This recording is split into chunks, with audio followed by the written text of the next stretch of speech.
Live with Joan, and we have a super fun guest. And yeah, now I can't hear her. Oh, can you hear me? That's no. So then we're gonna have to do this.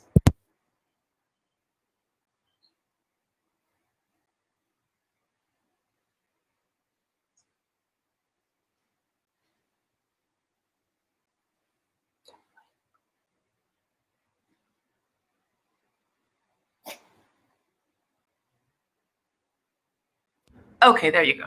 Oh my God, we've had a morning. We've had a technical morning. Can you hear me? Yeah, can you hear me? Oh my God, yes. Okay. Yeah.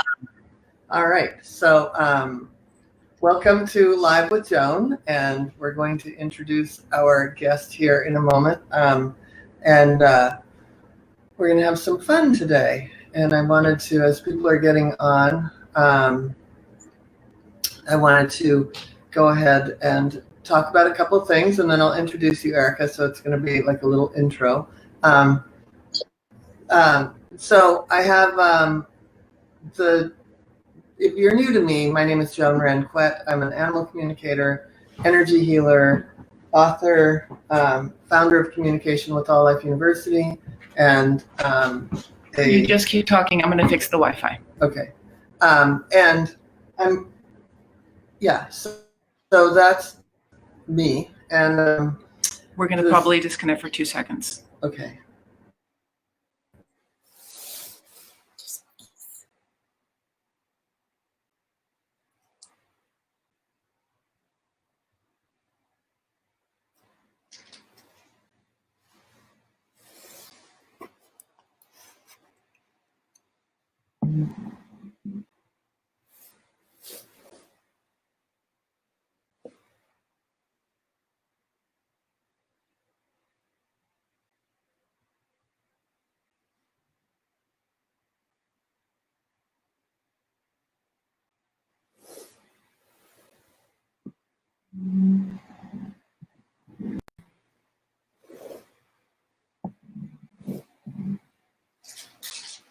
Okay. There she is. Okay. We're starting over again. Anyway, so welcome to the Live with Joan, and we have a very special guest. And I want to just really quickly remind people that we have the book club next week with beautiful Jim Key, and this is going to be amazing with the author. And then we've got another book club, an unbelievable book coming up. So then what else? We've got the intro to Death, Dying, and Beyond Friday and Saturday. And in July, we have the Lost Animals. And in the fall, of course, we have the intensive. And so anyway, I'm so excited to have Erica here. I just want to jump into that.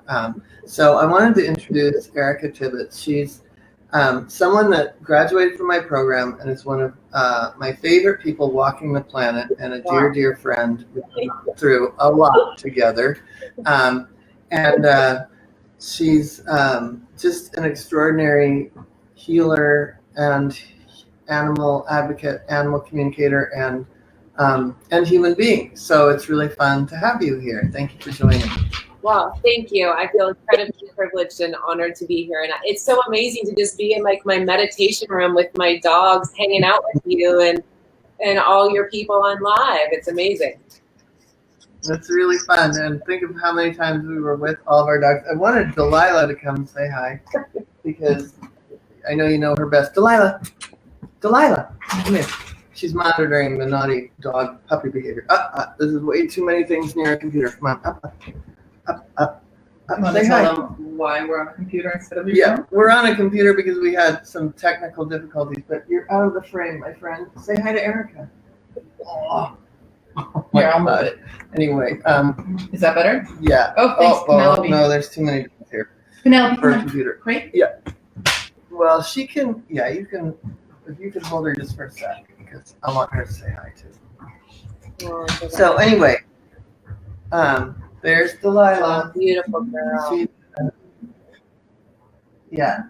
She's fixated on, look at, there's Erica. Delilah. Hi. Oh, It's so good to see good friends. Oh. So anyway, I wanted to interview you because you came. I think it's really important for people to see how people came to the school and all of that. And you had a background in energy to begin with, and I wanted to talk a little bit about. Okay, now Abby wants to say hi. Abby, oh no, she doesn't, because there's too much fun. All right, Penelope, come here. Penelope, come say hi. Oh no, Abby wants to. Abby had to get a bath because after I talked to you on the phone this morning, Erica, we rolled in something out on the hike, and I have a wet dog who smells better.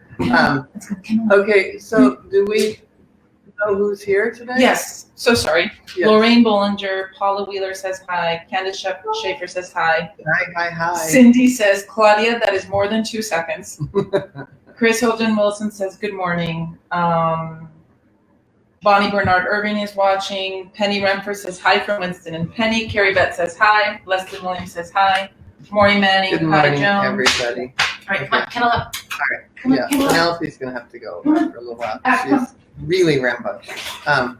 So anyway, I wanted to talk first about your background. Like, who at 18 decides they want to be an energy healer? How did you end up going to energy school? And this is like before you came to my school. So. Yeah, it's a great question. I happened to meet a friend who went to massage school, and she had invited me to go down to the School of Healing Arts. This is 25 years ago, here in San Diego, in Pacific Beach.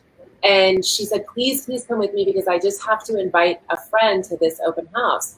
So I just went as a friend, not even understanding what was going to happen next. I went down to the school. I was amazed by the people I met, but I didn't quite get that that's where I was going yet. It took me a couple more months to figure it out. And then all of a sudden I was just enrolled in one class, and then another class, and then another class. And then like a year and a half flew by.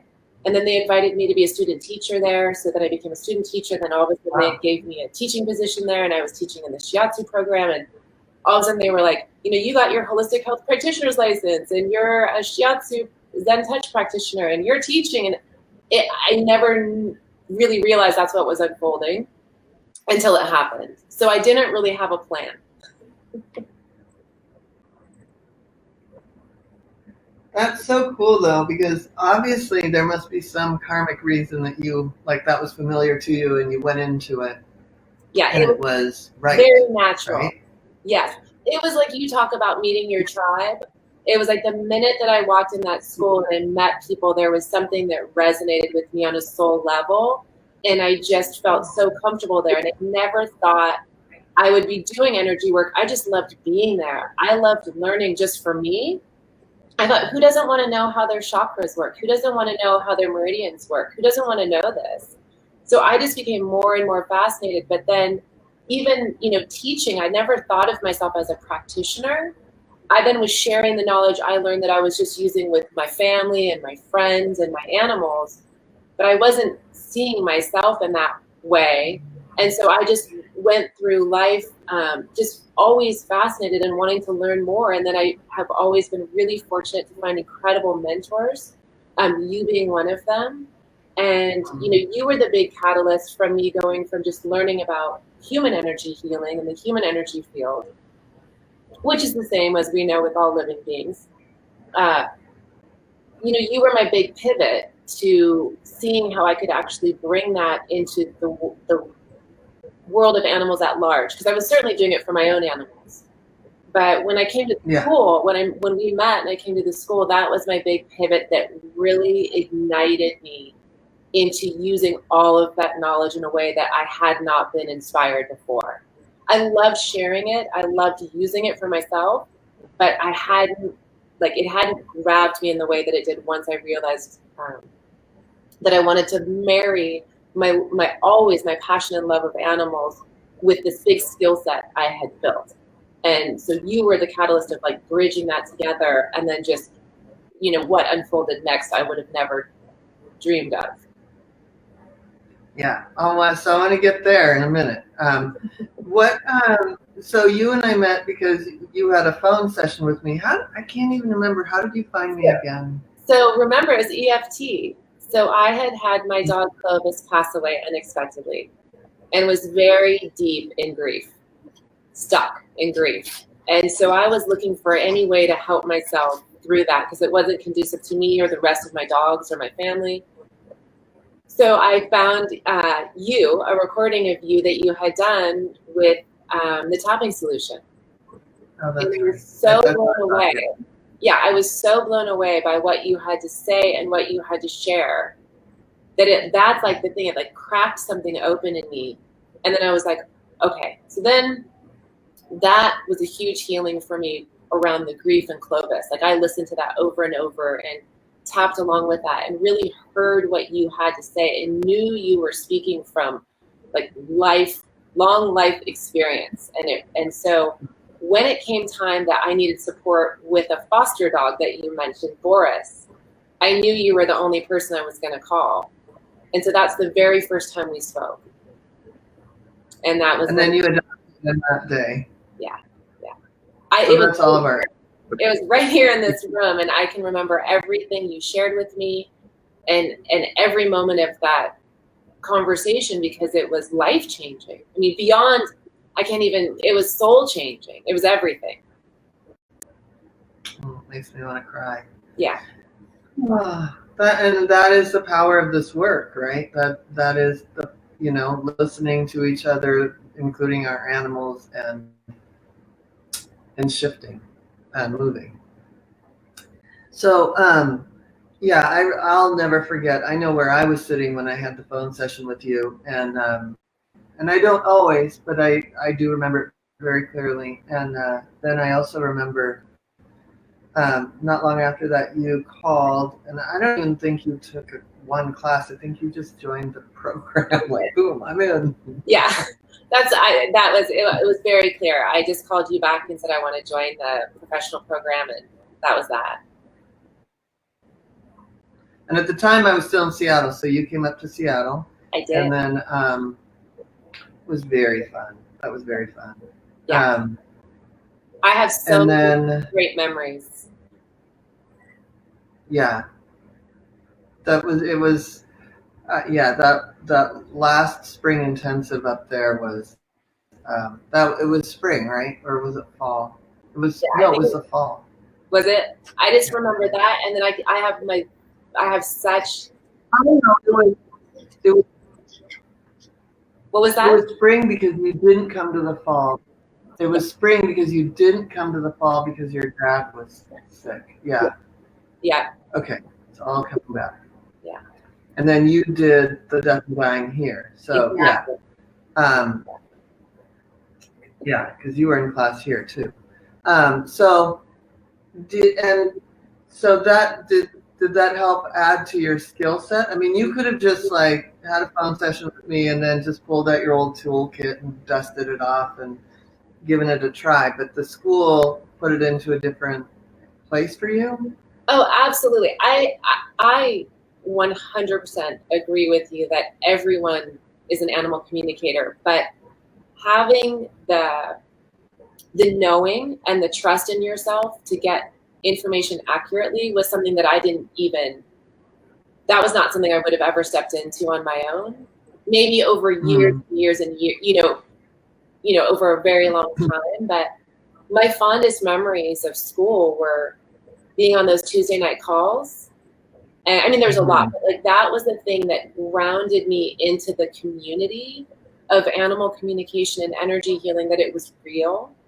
Because when you step out into the world, or I'll just speak for myself, when I stepped out in the world, not everybody around me that I knew, everybody close to me did, but not everyone around me in my world or my work that I was doing at the time was, maybe as open or holding that space of there's no doubt about this is real. And for me to grow as a student and for me to have those experiences and be in a safe place where I could really trust myself and figure out what's accurate information, where am I getting lost in my own thoughts or my projections, how am I getting accurate information? It was such an incredibly safe, supportive community. And it was I looked forward to that Tuesday night call to ground me in this work, because I could get lost in self-doubt, or I could start questioning or getting in my head. And so it was like that just helped hone that muscle. This is real. What you're getting is accurate. What this animal is sharing is what they need to say to you or to their person. And so like that year and a half of Tuesday night calls is what I feel like made me who I am today as a practitioner of animal communication and energy healing. That's awesome. And Claudia is totally nodding. But I think also are the people. Yes. So Diane Lopresti says hi. Hi. Christy Dowd. Hi, Christy. Hi, Jane Christy. Jeffrey says hi, Joan and Erica. Wow, to see you both together is wonderful. Yeah, well, so we went to the White Lions together in 2016. We all met on that trip. That's very And cool. Erica's also been on a dolphin trip, and we did a road trip, drove from Seattle with 3 dogs, 1 elderly, and not even elderly, at hospice level, and 4 cats. And we had the best trip. That was so fun. Anyway, so. Here? Yeah. Okay. What's that? I always tell people that we had met as, animal communicator and client. Then I was a student, and I had not been a student for very long before I volunteered to fly up and drive back with you.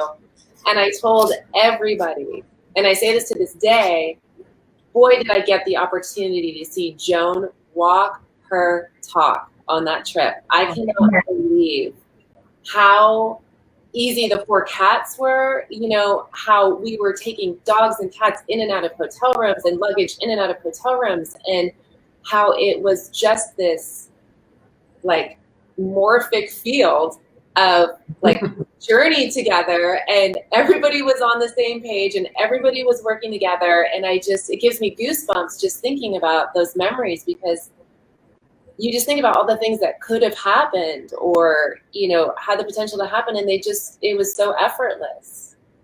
Yeah, it was just not even in the realm of it wasn't in my realm of possibility. My possibility was right this way.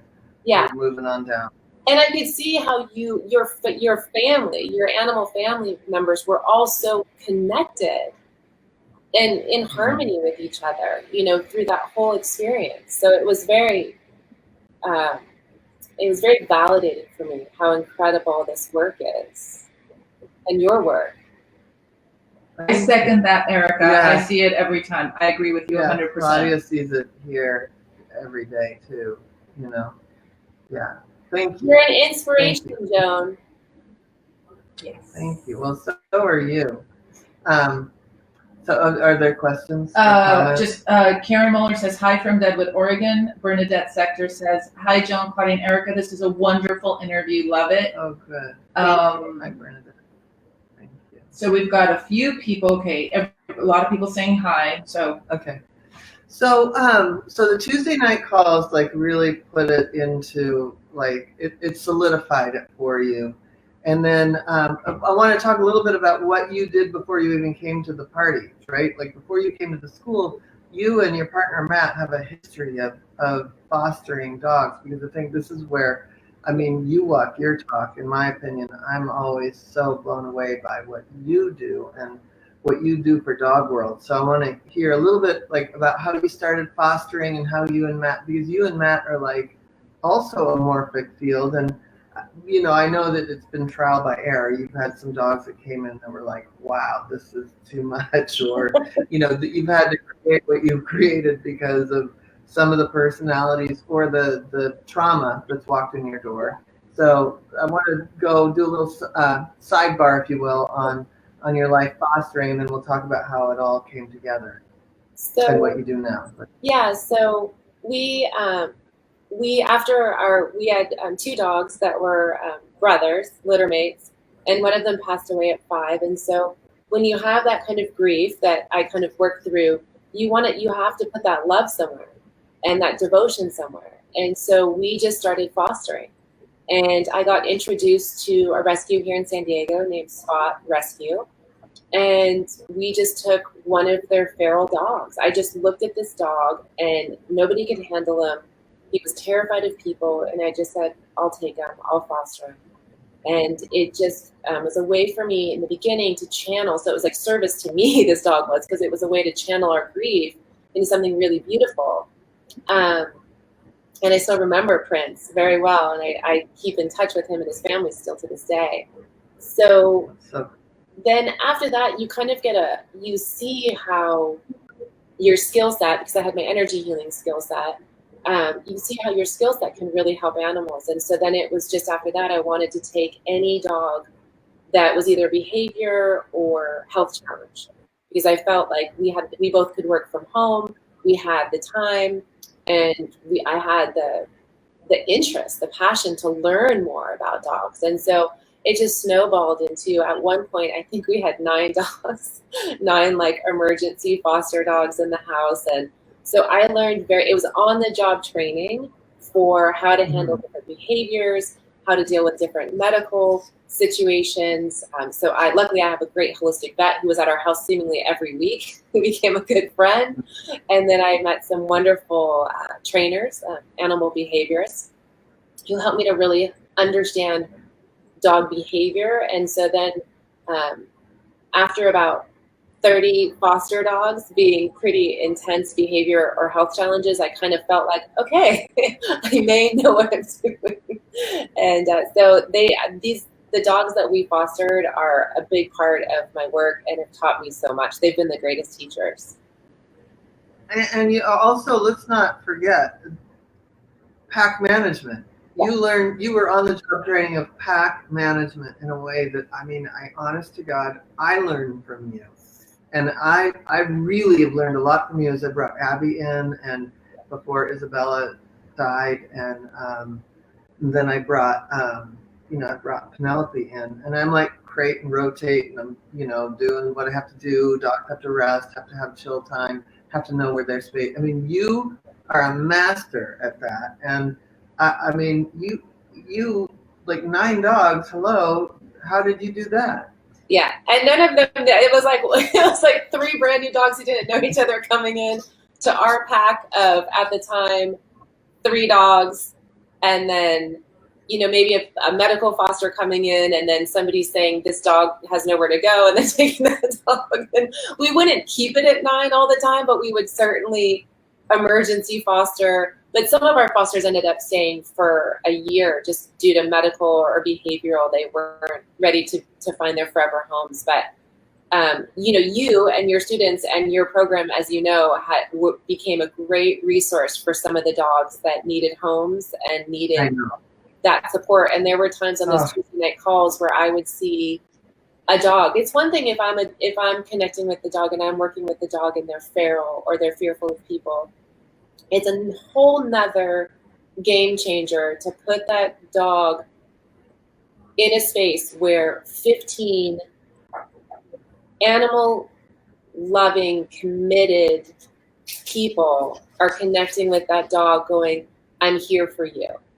And then I would see, I know. And I would see a huge shift. And Una is the one that most comes to mind. I want to talk about that for sure. That was amazing. And you already graduated from the program, right? And she had come in. I don't know. Or maybe you were still in the program. But you've used the Tuesday night calls. Oh yeah. A lot since you graduated, which we're always grateful. But anyway, yeah. Let's tell Una's story. Oh. So Una was a dog that came to Spot Rescue. She had been clearly feral for, they guessed, at least 3 months, just from the matting in her fur, the foxtails, and just her condition. She was a very small white, she is still very healthy and happy, but at the time she was a very small, full-grown, but very small, white, fluffy mix. And she had been hit by a car and left there. And so cars are driving by, people are going by, and nobody stopped to help her until finally somebody did. But she had been there for quite some time, unable to walk. And so she was taken straight away to the shelter, Spot stepped in, gave her all the emergency medical care that she needed, and she was so feral and fearful of people that even though the vets felt that her leg could be repaired, they decided to amputate because she wasn't able to be handled, and they feared that she would only continue to re-injure that leg over and over again. So she ended up having her hind leg, her hind right leg amputated. So when Spot brought her home from the vets, they gave her to one of their expert fosters, and she called me probably after 5 days in tears. And this is a woman that I have never seen a dog, she hasn't been able to handle or help. And she said, we think this dog, the vets believe this dog is neurological. They believe that we should euthanize her out of kindness because she's suffering. And she's incontinent, and they believe neurological, and they don't think she's going to recover. And I said, okay, let me see what I can do. So before I even met her, it was, I think, that night or the next night, we did the Tuesday night call, and Una was on the call. And everybody saw in Una the fluffy, amazing, playful, joyful puppy that she had been for some time. She was a very young dog still. And she must have somehow gotten out, and then she had to live a very fearful, feral life to stay alive. And so when I went to go see Una the next day, when I was able to actually get up to the foster the next day, that was so deep in my heart. I had no doubt about it, because 15 people had all seen the same thing in this dog. And so when I walked in the room, I remember her energy, because now I'm there to do energy work. And it took me 2 hours to actually have her let me come in the room energetically. That's how big her no was. And I listened to that no, and I listened to that no, and I listened to that no as an energy, as somebody there to do energy work. And finally, after 2 hours, I got in the room, and she allowed me, I'd earned enough trust by hearing her no's that she allowed me to start to do energy work with her. So as I started doing energy work, it took about 45 minutes. We did tapping, and the tapping was the big breakthrough for her. And the incredible thing was the emotional components that came through during the tapping. And after 45 minutes, a dog that had bit everyone who tried to touch her like a rattlesnake, had bit this foster at least 45 times, could not get taken out unless she was on a wire lead, because she would chew through any leash and dart. If you tried to approach her, she would actually defecate out of fear. And so she did look clinically incontinent and neurological, but it was pure fear. And when, after 45 minutes, I literally watched her, from everything that I had learned in class, so EFT, energy healing, scalar, chakras, I watched her drop back into her body. I watched her take a deep breath. I watched her shoulders drop. And I asked the foster, is it okay if I reach in and touch her? And she said, at your own peril. Even though she wasn't able to really hurt me, it was still, just know she may bite. And I touched her, and she let that touch reach her. And she just softened. And I opened the kennel, and she walked straight out up to me, kissed me, went over to the foster, kissed the foster, and then just came back and laid in my lap. And she never bit anybody, never was incontinent again, never looked neurological. Now, it was still a big bridge to build with trust, but that dog went from, she had no hope in a day and a half, through animal communication, grounding with her, reminding her who she really was, and then the energy of the support, releasing all that trauma, that I took her home and fostered her, and and now she's in a lovely home, and she's amazing. Yeah, and also your energy coming in, and that's something that you already had great energy. I feel like when you go through the school, like, you learn how. Also, you have great energy, but there is a way of also approaching dogs. And, yeah. If you're looking for kleenex, Claudia, it's in the drawer. Oh, yeah, you found that. I know. I need some. Whatever. Claudia's over there. Yeah. Anyway, that was That That's why we do this. That's why we do this. That's what Claudia just said. That's why we do this. And oh my God, my memories of that little beauty was, I stayed with you at one point too, and got to actually meet her in person. So, and we did some work. There was a lot of work before she got to be in a house. And that's the thing that I've seen you do over and over again. It's like, nope, this dog is not for adoption. And you take on for however long it's going to take for that dog to settle and just be. And then there's an adoption, right? And so that's so the opposite of how a lot of places work, and that's why they get returned. Yeah, it's so all about honoring meeting the dog where they are, giving them what they need for success. It's all about setting them up for success. Because the last thing they need is another heartbreak or another, upheaval.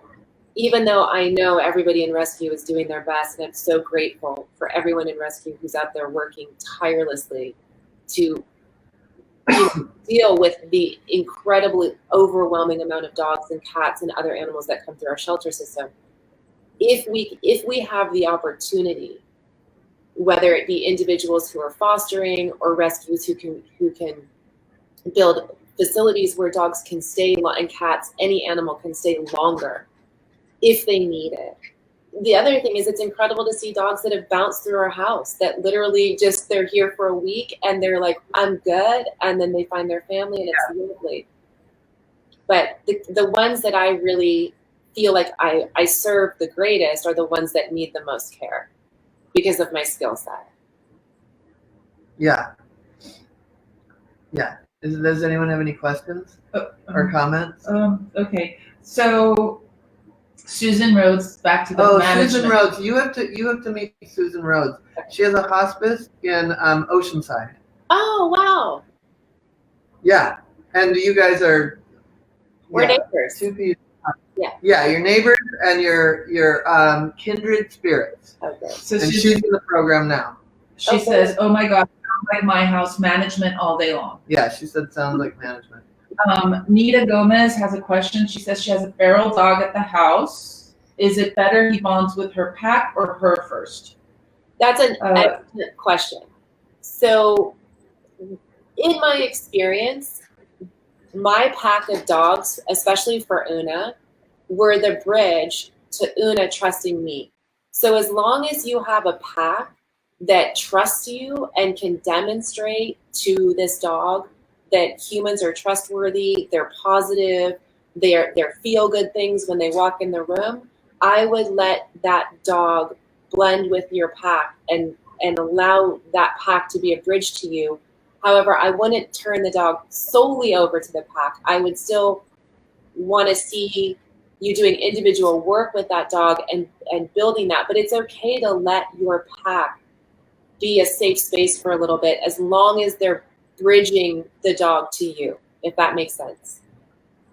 And that's what I did that's what happened with, I didn't do, that's what Olivia, my dog, did when Isabella, my feral dog, came in. It was through Isabella. I literally would say, okay, Isabella, I know you just watch the video. Olivia, sit. And so I literally trained Isabella through Olivia to watch the video. But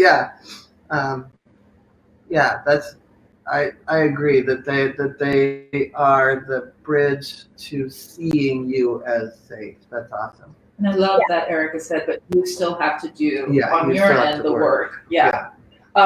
So back to the story of what's the dog name? Andrea Bailey Loper says, I am crying. Yeah. Colette says, whoa, love this story, tears. Christina says, what an amazing story. Cindy Gans Turner says, I want to be like Erica. Stand in line, Cindy. Yeah, everybody wants to be like Erica. Jane Jeffrey says, what an amazing story. I'm in absolute awe of this work and in tears. Yes, I love Erica's energy and smile. Leslie Williams says, tears. Terry Brandt says, we're all looking for tissues. Yeah. Christina Hope says, just goes to show you patience works along with all the methods you use. Incredible. Yeah. Chris Hogan Wilson says, awesome. I aspire to be like you ladies. Lauren Bollinger says, me too. Colette says, Erica, you're such an inspiration. Thank you. My pleasure. And Cindy Coleman says, my third foster from the shelter just got adopted. Fostering works miracles. Yeah, and Cindy took the AC level 1. She lives in Dallas, and she's been, she's doesn't want to be a communicator, but she's used it. It's helped her in her her fostering endeavors. So that's awesome. Okay, so Jane Jeffers has a question. Okay, so Jane has a question. If only more people had open minds and hearts, wouldn't the world be a better place?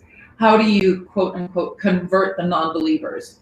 She says, in parentheses, a whole separate session needed for that, I think. Okay, so Erica, you go first. I think my best answer to that is that I just try and hold space, and I think Joan will probably agree. I just try and hold my space for people to step into their own sense of connection with all life, with heart, with a sense of compassion for all life.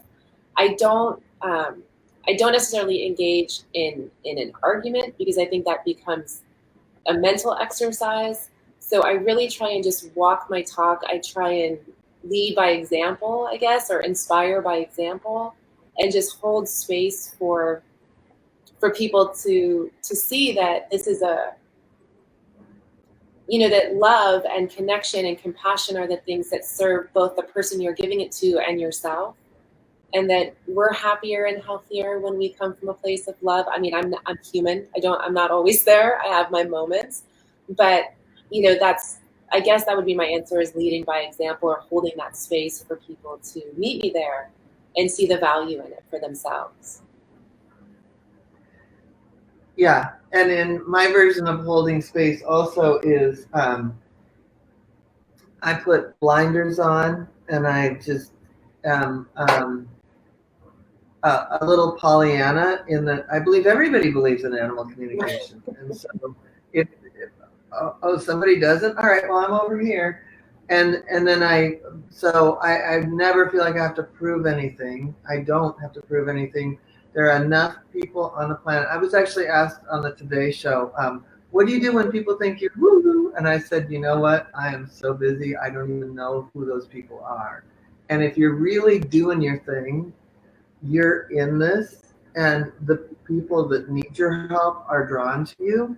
And the people that don't believe in it are either going to fall off, or they're going to watch and wonder, and eventually come with you, because this is a magnificent field of energy that is so delicious. It would be hard to not be drawn into it, right? Yeah, if I'm sitting in a home, I mean, who doesn't want to feel like there's yeah, if I'm sitting in a home with what I lovingly refer to as a hostile audience, so maybe I have a wife there that's very interested in me coming to help the dog, and either there's a teenager or a husband that's sitting there with their arms crossed, being like, I can't believe I have to sit here and be in this. I always just look them, lovingly in the eyes and say, it's totally okay if you think what I'm doing is weird. So do I. But you know what? I do it because it works, and I'm here for your animal. And the work will speak for itself. And that usually clears the energy in the room, like it opens space, because we can laugh, and it's okay for them to feel it's weird. And for some reason, acknowledging that allows them to just kind of let it go. And so that's my go-to if I find myself in that type of situation. Yeah, so acknowledgement and laughter are great equalizers. And then the other thing I always did, I mean, I don't go to that many people's homes now. I do.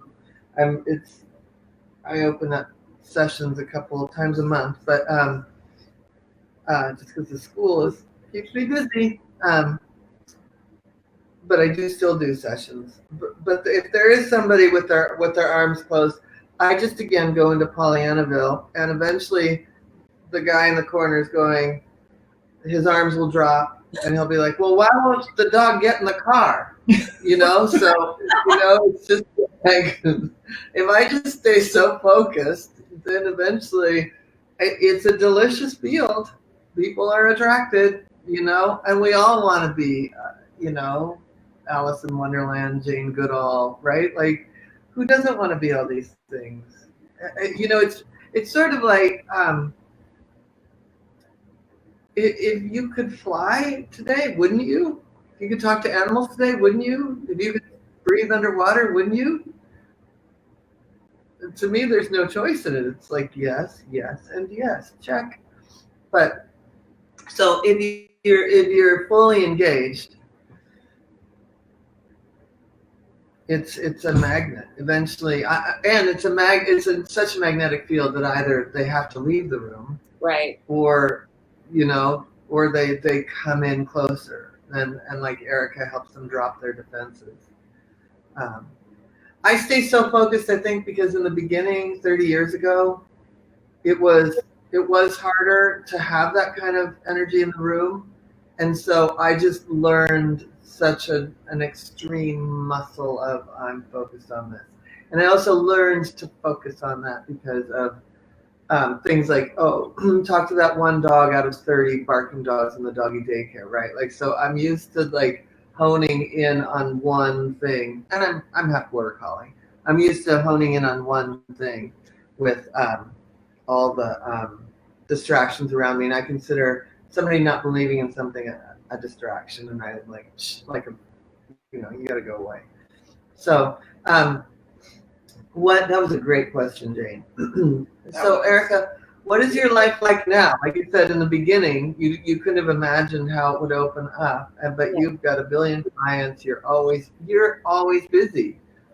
Yeah, and You're like, and I attribute that to the fact that I had a really great community already around me because I had been volunteering in rescue for so long, and so when I wanted to do my student hours for school, I had a lot of people that were available and really willing to have me work with animals, and I'm really grateful to Spot for that because I really got to have a lot of opportunity for a lot of different experiences with different dogs coming out of the shelter, or different cats coming out of the shelter. So that kind of primed me for when I graduated and I actually made the big leap into, okay, this is going to be my career and this is what I'm going to do for a living, and I'm going to start charging for sessions. I already had a good word of mouth referral system, and I was really fortunate in this community where I live in San Diego. Dog advocacy and rescue is huge here. So I can't, drive 5 minutes without going past a dog health food store or, a dog park or a rescue. So I'm really fortunate here in San Diego. So my days are just mostly right now doing remote sessions, but that's what I do all day is I'm working with clients and loving every minute of it, and just feel like I would do this all day long for free. So the fact that it's my living is incredible, and just the people that I get to meet, and there's nothing I love more than animals and the people who love them. So that's my world now. And that's pretty much it. Yeah. Yeah, that's been my world for 30 years. That's why I don't even know people that don't believe in it. And if they don't believe in it, they wouldn't dare say it to me. Yeah, you're a very wise woman, Joan. I have even more appreciation for everything you've created in your career and for when you started, because things are a little bit different now. People will say the word energy, and it's not like, what are you talking about? It's incredible the path you've carved away for all of us. And I'm sure you feel that to some of your mentors, but the path that you carved was a big one. And the fact that you've created the school and everything that you're doing, I just had endless appreciation for. Thank you. Yeah. Thank you. Yeah. I certainly would not be sitting here in this situation in this position without knowing you, all the students at the school, everyone who contributed. There's just no way. I can't imagine another path. I hope there would be one if we hadn't met, but I think it was just perfect and we met, and it's been a dream. Here we are. Yeah. Yeah, it is a dream. It's a dream. Yeah, it's, like we said, we're human. We have our ups and downs. We have our stuff. But for the most part, I know I'm living a dream job, a dream situation. And Claudia's starting to feel that as she just graduated, and I'm so appreciative of your contribution endlessly to the school, and who just watching you, like knowing, like leaving a message for you, and it's like, I'm off with clients. It's like, go girl. So that's my dream for all my students, that they're if that's what they want, is that they're that busy, or that they're using the skill wherever it is, whether it's in a rescue, in their own hospice like Susan, but I can see Susan becoming a practitioner. And yeah, so that's my dream for all my students, and it is definitely a path that is easier nowadays than it was in the beginning. But honest to God, the moment I said yes to this, I was busy 6 days a week, and I only worked 5 days a week, only because at a certain point, just because I got married, and in order to maintain a relationship, sometimes you can't work all the time. But otherwise, once I got divorced, I was free to work as much as I wanted. So it's I think when you're saying yes to this, and you have the skill set, and you have the support and all of that, we can get out there and help that many more animals. So I love you, and I love what you're doing, and I'm so grateful for having the Planet is a Better Place with Erica on it, and we'll put your if you could type in your website onto the thread, or I'll do it on the page because people are asking. Everybody wants you're gonna be busier. So well, the feeling is mutual, and I know that I'm being held in this delicious morphic resonance of Joan and all your students and the people that either they already know, or they get woken up by you to their love for animals. And so I can feel all the love, and I'm just really grateful to be here. Thank you. All right. I don't know how to turn this off now. Claudia's Wait. Oh, Boogie. Wait, that's cool. This is as many as I can grab right now. Oh my God. I've heard about Boogie. Oh, that face. He's so handsome. I have to drive down to San Diego. I need to drive down. Okay. Okay. Bye.